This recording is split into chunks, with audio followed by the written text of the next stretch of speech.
My sister and her husband moved in with our parents, and are outraged that I refused to babysit their kids while they were planning to relax.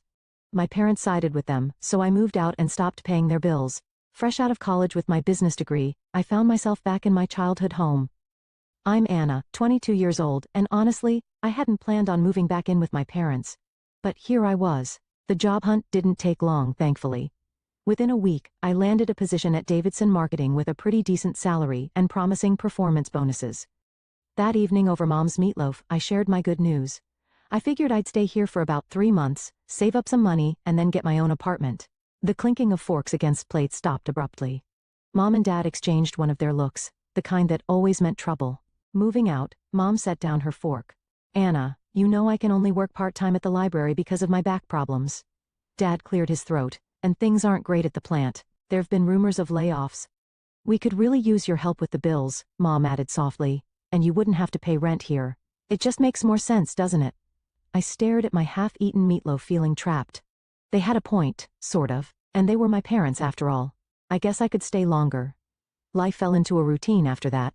I went to work, came home, paid the bills, and Mom made sure dinner was always on the table. It seemed okay, manageable even, until last weekend when my sister Sarah showed up with her husband Mike and their kids, Emma and Lucas. The change in my parents was like someone had flipped a switch. Oh, my precious angels. Mom cooed, scooping up 4-year-old Emma while Dad swung Lucas onto his shoulders. Sarah, darling, you look wonderful. How's everything going? Tell us all about what you've been up to. I stood in the doorway, watching as my parents fawned over their eldest daughter and her perfect little family. The way they hung on her every word, asking for details about the most mundane things, how her garden was doing, what new words Lucas had learned, how her book club was going. They'd never shown that kind of interest in my life. Not even when I made Dean's List, or won the business school's leadership award. Anna, be a dear and put on some coffee, Mom called over her shoulder, not even looking my way as she bounced Lucas on her knee. Standing in the kitchen that day, listening to my family's laughter from the living room, I couldn't help but think back to how things had always been this way.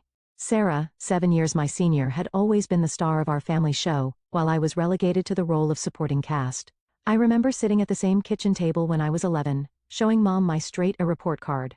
She barely glanced at it before returning to her conversation with Sarah about college applications. That's nice, Anna, she'd said absently, waving me away. Sarah, honey, which universities are your top choices?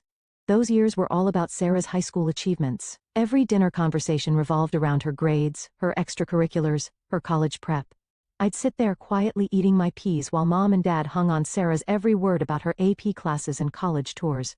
Everything changed even more dramatically when Sarah got accepted to Brighton University. I was 11 at the time and I still remember that dinner conversation like it was yesterday. We're so proud of you, sweetheart. Mom had exclaimed, tears in her eyes. We'll make it work, won't we, Robert? Dad nodded solemnly. We'll take out a student loan. Our Sarah deserves the best education possible. A week after Sarah left for college, they sat me down for a different kind of talk. Anna, Dad said, his voice serious. We need to tighten our belts for a while. The loan payments and Sarah's college expenses are significant. That's when things really changed. While my classmates got new phones every year, I kept my old flip phone until it literally fell apart. When I needed new clothes, we went to thrift stores instead of the mall. Christmas gifts became practical items like socks and school supplies, but they never forgot to send Sarah money. Your sister needs to focus on her studies, Mom would say, as she wrote another check. We can't let her feel stressed about money. I learned my lesson early. At 15 I joined every club and academic competition I could find. I stayed up late studying, not just for good grades, but for perfect ones. I wrote essays for scholarship competitions until my hands cramped. Because I knew that there would be no student loans for me. It paid off. I got a full scholarship to State University, and I still remember the look of relief on my parents' faces when I told them. They wouldn't have to spend a dime on my education. Meanwhile, Sarah graduated, got a job in Brighton, and quickly married Mike, her college sweetheart. Within 2 years she had Emma, and Lucas followed shortly after. My parents were over the moon. Their perfect daughter had created a perfect family. Now every monthly visit turned into the same routine.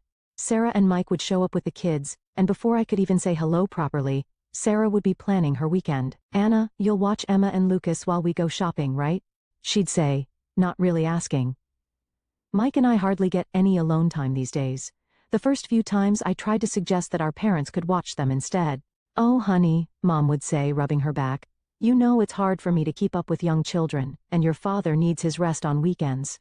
So here I was, spending yet another Saturday watching Frozen for the 100th time with Emma, while Lucas tried to color on my bedroom walls. Sarah and Mike were off having lunch with friends, and our parents were puttering around the garden, occasionally peeking in to ask if I needed anything, as if they were doing me a favor. I tried to console myself with the thought that it was just one weekend a month, just one weekend of being the free, reliable babysitter while everyone else lived their lives. A year passed in this monthly rhythm of babysitting and bills. I had almost gotten used to it, almost. Then came the phone call that would turn my already complicated life completely upside down. I was doing dishes after dinner when I heard Mom's phone ring. From the kitchen, I could hear her surprised. "Sarah? Oh, sweetheart, don't cry. Tell me what happened." Through sobs, Sarah explained that Mike's company had gone bankrupt without warning. They couldn't afford their rent anymore and had no savings. Could we maybe stay with you for a while?" Sarah's voice was so loud through the phone that I could hear it clearly. "Of course you can," Mom exclaimed without a moment's hesitation. "We'll make room." My stomach dropped. I stepped forward, clearing my throat. If they're moving in, maybe this would be a good time for me to get my own apartment? You'd think I'd suggested burning down the house. Mom looked at me like I'd lost my mind. "Anna, don't be ridiculous. There's plenty of room for everyone, but we're family," Dad said firmly. "We stick together during hard times." They arrived the following weekend with 3 cars full of belongings. I spent Saturday morning moving my things into what had been our storage room, the smallest bedroom in the house, barely big enough for a twin bed and a dresser.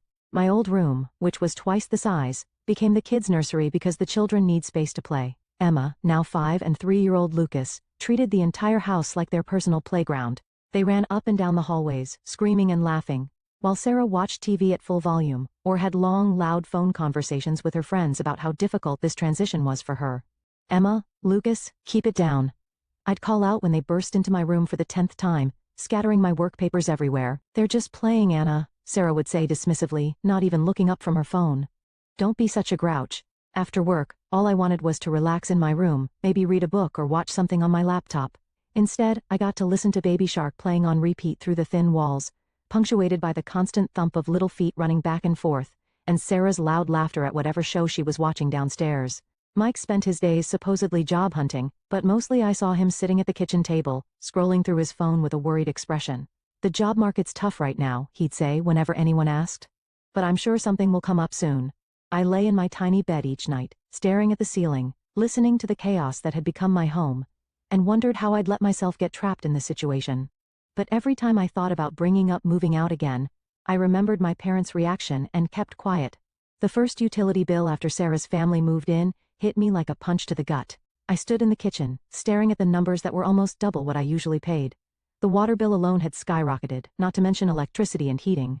Looking at my bank account, I realized that my dreams of saving for my own place were quickly evaporating. That evening at dinner, I decided to bring it up. "So, about the utility bills." I started pushing my piece around the plate. "They've doubled since last month. I can't keep covering all the bills by myself anymore. It's taking almost my entire salary." Sarah's fork clattered against her plate. "Are you seriously complaining about money right now, when Mike and I have lost everything?" "I'm not complaining. I just think we need to figure out a fair way to. I can't believe how selfish you're being." Sarah's voice rose.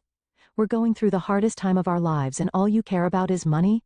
"Sarah's right, Anna," Mom jumped in. "Family helps family. That's what we do." Dad nodded solemnly. "Your sister and Mike need our support right now. This isn't the time to be counting pennies." I looked down at my plate, swallowing the words I really wanted to say. "Fine. Never mind." A week later, Mike finally got a job at an insurance company. It paid less than his previous position, but at least it was something. I thought maybe things would start getting better. I was wrong. It's so hard being alone with the kids all day. Sarah started complaining almost immediately. "Mike leaves at 8 and doesn't get back until 6. I never get a break." Then it started. Small requests at first. "Anna, could you watch the kids for an hour while I run to the store? Anna, would you mind keeping an eye on them while I take a shower?" Before I knew it, these small favors had snowballed into something much bigger. I'd come home from work to find Sarah already dressed up to go out. "Oh good, you're home," she'd say, grabbing her purse. "Mike and I are meeting friends for dinner. Emma and Lucas already had their snack, but they'll need dinner in an hour. We'll be back by 10. Weekends became my personal nightmare. Sarah and Mike would casually announce their plans on Friday evening. A shopping trip, lunch with friends, a movie date, leaving me with the kids for hours. Mom and Dad conveniently started visiting relatives more often, usually disappearing right after Sarah and Mike left. So there I'd be weekend after weekend, trying to keep Emma from drawing on the walls while Lucas had another tantrum because I cut his sandwich the wrong way. I'd spend my Saturdays cleaning up toys, making mac and cheese, and watching endless repeats of children's movies. By Sunday night, I'd be exhausted, my house would be a mess, and I'd still need to cook dinner for everyone. One evening, after a particularly exhausting weekend of childcare, I finally worked up the courage to say something at dinner. "I need to talk to you all," I said, setting down my fork. "I'm really tired. This situation with the childcare isn't working for me." Sarah's head snapped up, her eyes narrowing. "What do you mean, isn't working? Are you saying you don't want to spend time with your own nephews?" Mom reached over and patted Sarah's hand. "Don't worry, honey, this is actually good practice for Anna. She'll need to know how to handle children when she becomes a mother herself someday. Think of it as training." And just like that, they went back to their usual dinner conversation, Sarah talking about her day, Mom and Dad hanging on her every word, Mike nodding along. I sat there, invisible once again, pushing food around my plate. Nothing changed after that conversation. If anything, it got worse. Sarah and Mike seemed to take my complaint as a challenge, finding even more reasons to go out. They'd be waiting by the door when I got home from work, car keys in hand. "We're meeting friends at that new restaurant downtown," they'd say, already halfway out the door. "Kids have had their snack." Thanks, Anna. Weekends became something I dreaded. I'd wake up on Saturday mornings with a knot in my stomach, knowing I'd spend the next 2 days watching Paw Patrol and mediating sibling fights, while Sarah and Mike lived their best lives. Then came a Wednesday that changed everything. I was at my desk at work, trying to focus on a marketing report despite my exhaustion, when my friend Rachel stopped by my cubicle. "Hey, wanna do something fun this weekend?" she asked, perching on the edge of my desk. "A bunch of us are going to the Pine Ridge Ski Resort. Just a quick weekend getaway, leave Saturday morning, come back Sunday night. The slopes are supposed to be perfect right now." For the first time in months, I felt a spark of excitement. Friday evening, I was in my tiny bedroom packing my duffel bag, actually feeling happy about an upcoming weekend for once. I had just folded my warmest sweater when Sarah appeared in my doorway. "What are you doing?" she asked, eyeing my half-packed bag. "Packing for a ski trip," I replied, rolling up my thermal socks. "Going to Pine Ridge with some friends from work." Sarah's face darkened. "You need to cancel." I looked up, startled by her tone. "What? Why would I do that?" "Because," she said, crossing her arms, "Mike and I are going to Aunt Linda's 60th birthday party in Millbrook this weekend. Mom and Dad are coming too. You need to stay here with Emma and Lucas." I couldn't help but laugh, actually laugh out loud, at the sheer audacity of it all. "You're joking, right?" I said, continuing to fold my ski pants. "You can't seriously expect me to cancel my plans, because you didn't bother to tell me about yours." Sarah's face turned red. "This isn't funny, Anna. You're being completely unreasonable. No. What's unreasonable is assuming I'll drop everything at a moment's notice to be your personal babysitter again." Sarah's mouth fell open. She stood there for a moment sputtering, before turning on her heel and storming out of my room. "Mom, Dad, Mike." I could hear her shouting down the hallway. "You won't believe what Anna's doing." I kept packing, my hands shaking slightly with anger. The thundering of footsteps announced the arrival of the cavalry. My tiny room suddenly felt even smaller, as Sarah, Mike, and my parents crowded in. Mom's face was already set in that disappointed expression I knew so well. "What's this about you going skiing?" she demanded, hands on her hips. "Exactly what it sounds like," I replied, zipping up my duffel bag. "I'm going to Pine Ridge Resort with my friends for the weekend." "But you can't," Sarah exclaimed. "We have Aunt Linda's party." "No, you have Aunt Linda's party," I corrected her. I stopped what I was doing and turned to face them all. Why am I just hearing about this party now? Why wasn't I included in any of the planning? Mom hesitated, looking uncomfortable for the first time. Sarah jumped in, her voice dripping with condescension. "We all discussed it and decided this would work best for everyone. We go to the party, you watch the kids. It's the most logical arrangement." "You all discussed it?" I repeated slowly. "Without me? And decided what I would be doing with my weekend? How convenient." "Well, you can't exactly bring small children to a sophisticated party," Sarah sniffed. "Aunt Linda specifically said no kids." I shouldered my duffel bag. "Sounds like a you problem." "They're your kids, Sarah. Figure it out." "What's that supposed to mean?" Mike finally spoke up, frowning. "It means exactly what it sounds like. I have plans. I'm going skiing. Your children are your responsibility, not mine. If you can't bring them to the party, either don't go or hire a babysitter." "A babysitter?" Sarah screeched. "With what money?" Again, not my problem. I turned to face them all, suddenly feeling stronger than I had in months, maybe years. "Let me make this perfectly clear. I am going skiing tomorrow. I am done being your free, convenient babysitter. I'm done having my weekends hijacked, my plans ignored, and my life treated like it doesn't matter. If you need childcare, Sarah, that's your responsibility as a parent. Stop assuming I'll always be there to pick up your slack. The silence that followed was deafening. They all stared at me as if I'd suddenly started speaking in tongues. Sarah's mouth opened and closed like a fish out of water.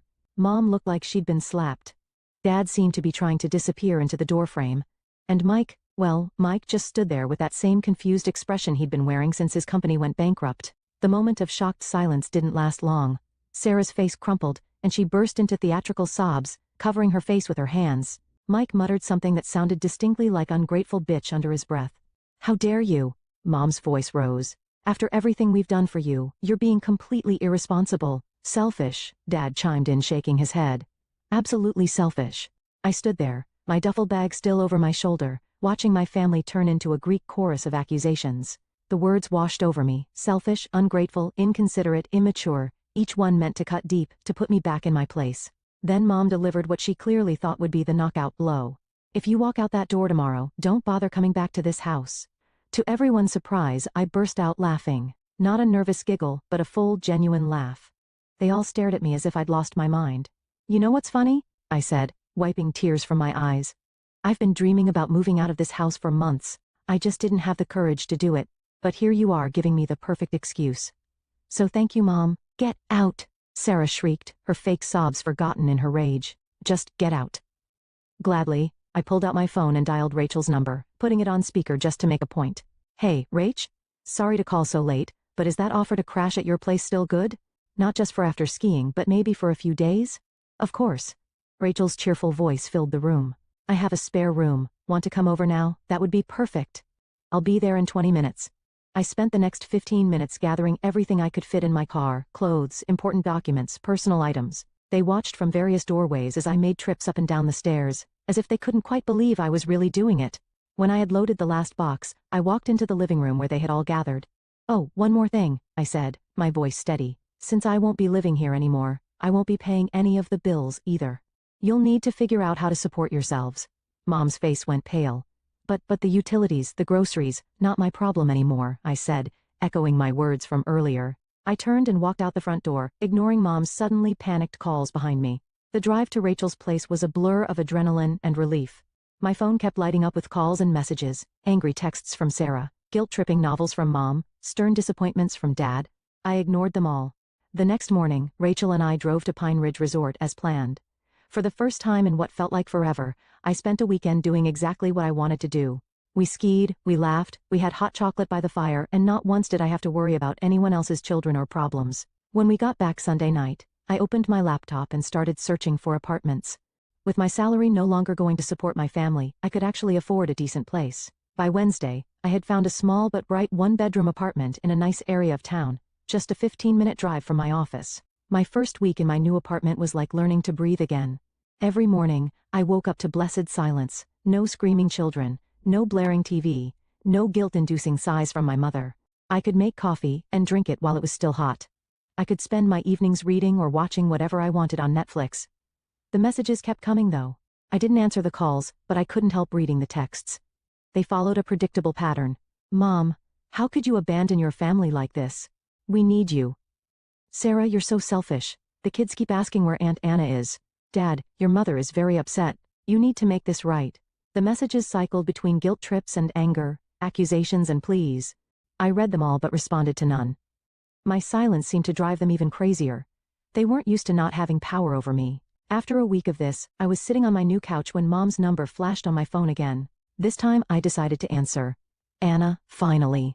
Mom's voice was sharp. I can't believe you ruined our entire weekend. Aunt Linda's party was completely disrupted because of your selfish behavior. Sarah and Mike couldn't come because you refused to watch the children and stop. My voice was quiet but firm. Just stop. I'm done with this, Mom. I'm done being treated like a servant in my own home. I'm done being expected to sacrifice everything, my time, my money, my life, for everyone else's convenience. I'm done being the family ATM and free babysitter while being treated like I don't matter. There was a long pause on the other end. When Mom spoke again, her voice had changed to that wheedling tone I knew so well. Honey, I know things haven't been perfect, but we're family. We need you. The bills this month, we're struggling without your help.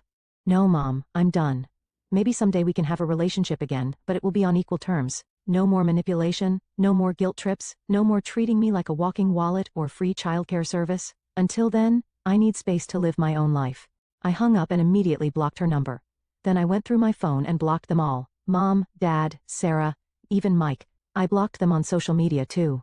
It felt both terrifying and liberating, like cutting anchor lines I hadn't even realized were holding me down. Maybe someday I'll be ready to have my family back in my life. Maybe with enough time and distance, we can build something new, something healthier, with boundaries and respect. Or maybe we won't.